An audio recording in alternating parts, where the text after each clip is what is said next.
আমাদের মাননীয় প্রধান অতিথি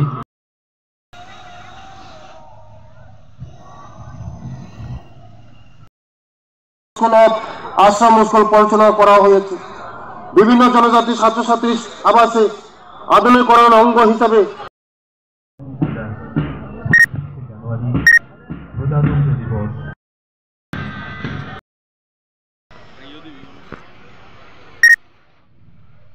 पेरेड को চূড়ান্ত সংবিধানের হাতে লেখা तीन के कॉलम में दाहिने चलेगा, दाहिने मोड़। ভারতবর্ষ বা রিপাবলিক অফ ইন্ডিয়া হিসেবে পরিচিত হবে। বহু বিতর্ক সংশোধনের পর 1950 সালে 24 জানুয়ারি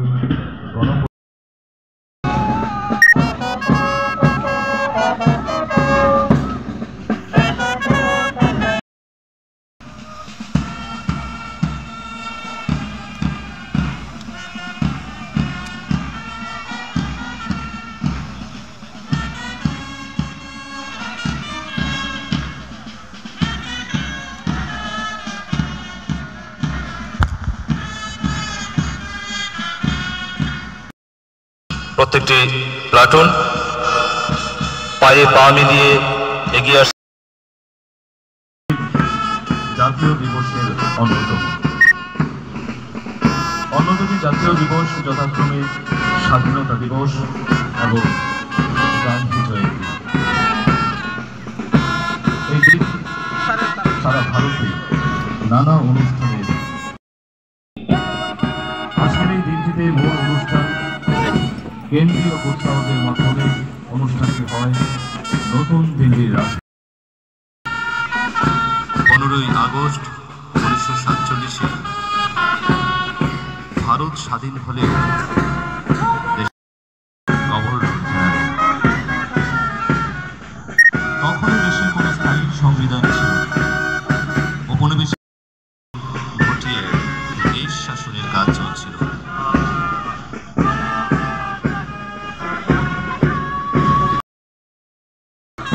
এগিয়ে যাচ্ছে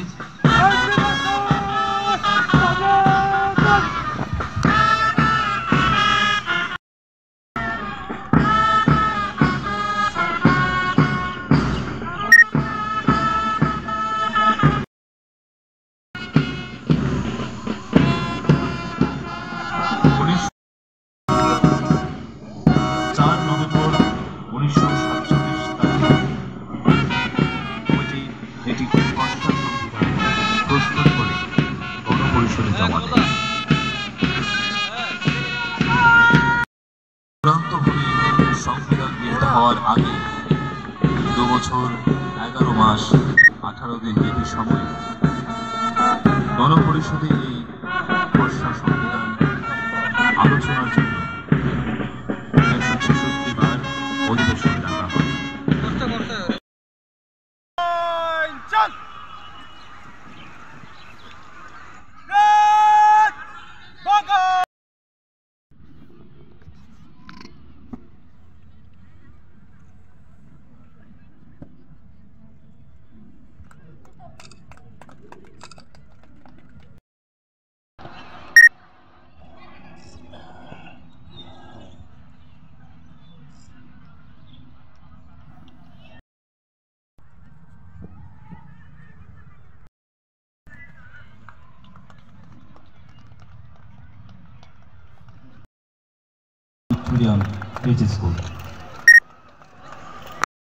স্কুলের পক্ষ থেকে এই পুরস্কার গ্রহণ করার জন্য আমি অনুরোধ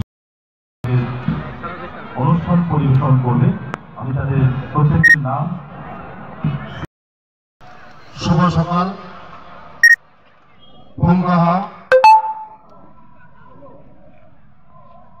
সবাইকে নমস্কার, যত্ন খুলুমকার।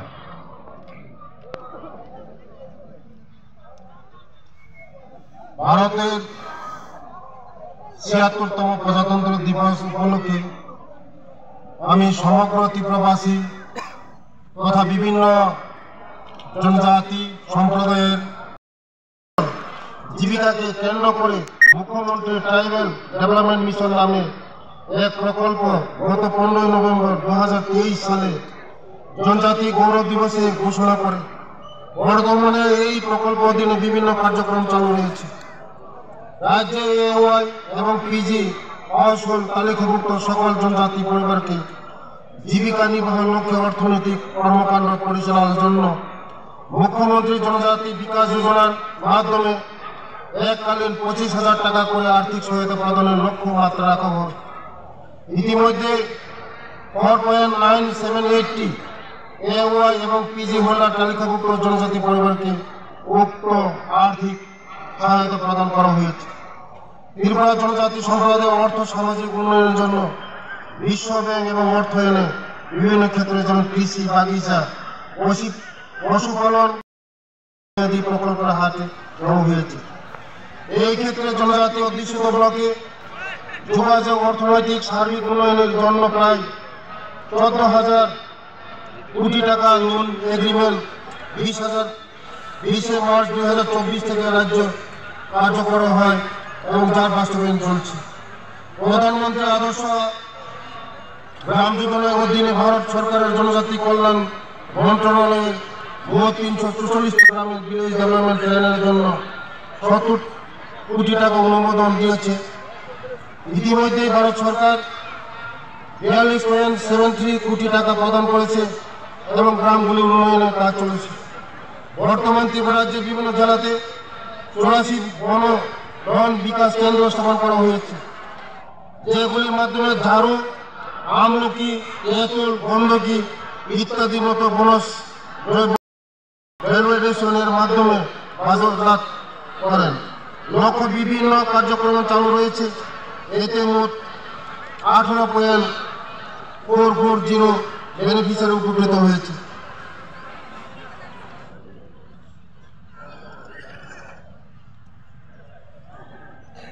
সম্প্রতি ত্রিপুরা সরকার প্রাক মাধ্যমিক বৃত্তির হার উল্লেখযোগ্যভাবে বৃদ্ধি করেছে, যা প্রতি শিক্ষাবর্ষে ছাত্রছাত্রীর পিছু 400 টাকা থেকে বেরিয়ে 1,000 টাকা করা হয়েছে।